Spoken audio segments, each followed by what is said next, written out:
బంధాలు ఏం చేస్తాయంటే మనల్ని బ్రతికిస్తాయి. ఇంకొన్ని బంధాలు బ్రతకాలనే ఆశను కలిగిస్తాయి. కొంతమంది అనవసరంగా ఆత్మహత్యలకు పాల్గొనడానికి సిద్ధపడతారు. వారికి కౌన్సిలింగ్ ఇచ్చి డాక్టర్లు బ్రతకాలనే ఆశను కలిగిస్తారు. మరికొన్ని బంధాలు బ్రతకాలనే ఆశ లేకుండా చేస్తాయి. మరి ఈ మూడింటిలో ఏదో ఒకటి ఎంచుకోవడం మనకు చాలా కష్టంగా అవుతుంది. అందుకని మనకి ఎన్ని బాధలున్నా బాధలన్నీ దాచుకుని పెదవులపై చిరునవ్వులు చిందిస్తూ బ్రతకడమే జీవితం అవుతుంది.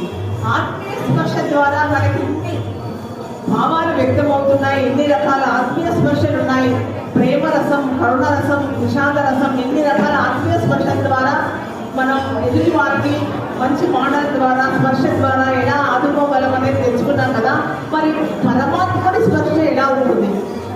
పరమాత్ముడితో స్పర్శానుభూతిని